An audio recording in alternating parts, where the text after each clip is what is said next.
Hello friends, welcome to Melina kitchen. Today Melina கிச்சனில் ஒரு restaurant ஸ்டைலில் ஒரு ரிச்சான எக் கிரேவி எப்படி பண்ணுறதுன்னு தான் பார்க்க போகிறோம்.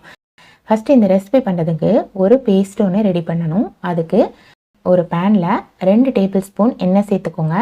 எண்ணெய் நல்லா சூடானதும் பெரிய வெங்காயத்தை இப்படி கட் பண்ணி சேர்த்துக்கலாம். அது கூடவே ஒரு பச்சை மிளகாய், 6லேருந்து 7 முந்திரி பருப்பு எல்லாத்தையும் லைட்டாக வதக்கி ஆற வச்சு ஒரு மிக்ஸி ஜாருக்கு மாற்றிக்கலாம்.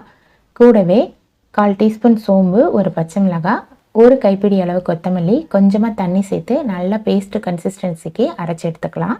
இப்போ அதே பேனில் 2 டேபிள் ஸ்பூன் எண்ணெய் சேர்த்து எண்ணெய் நல்லா ஹீட் ஆனதும் ஒரு பட்டை, 2 கிராம்பு, கூடவே நம்ம ஆல்ரெடி ரெடி பண்ணி வச்சுருக்கோம்ல பேஸ்ட்டு, அதையும் சேர்த்து மிக்ஸ் பண்ணிவிட்டு நல்லா அதோட பச்சை வாசனை போகிற வரைக்கும் குக் பண்ணிக்கலாம்.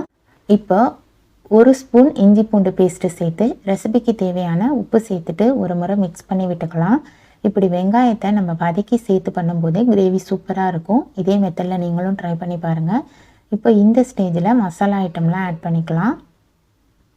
1/4 டீஸ்பூன் மஞ்சள்தூள், 1 teaspoon garam masala, 1 teaspoon egg masala. Egg masala இல்லைன்னா நீங்கள் சிக்கன் பவுடர் கூட சேர்த்துக்கலாம். 1 ஸ்பூன் மிளகாய்த்தூள், லாஸ்ட்டாக ஜீரகத்தூள் எல்லாம் சேர்த்துட்டு ஒரு முறை மிக்ஸ் பண்ணி விட்டுக்கலாம். இப்போ கொஞ்சமாக தண்ணி சேர்த்துக்கலாம். நம்ம ஆல்ரெடி மிக்ஸி ஜார் கழுவணும் இல்லையா, அந்த தண்ணியை யூஸ் பண்ணிவிட்டு மிக்ஸ் பண்ணிவிட்டு ஸ்டவ்வை மீடியம் ஃப்ளேமில் வச்சுட்டு மூடி ஆயில் பிரிஞ்சு வர வரைக்கும் குக் பண்ணிக்கலாம்.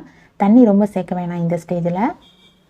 நெக்ஸ்ட்டு மூடியை ஓப்பன் பண்ணிவிட்டு 2 டேபிள் ஸ்பூன் நல்ல கெட்டியான தயிர் சேர்த்து மிக்ஸ் பண்ணிவிட்டு ஒரு 3 நிமிஷம் குக் பண்ணி எடுத்துக்கலாம். நான் இன்றைக்கி 3 முட்டையை வேக வச்சு எடுத்திருக்கேன்.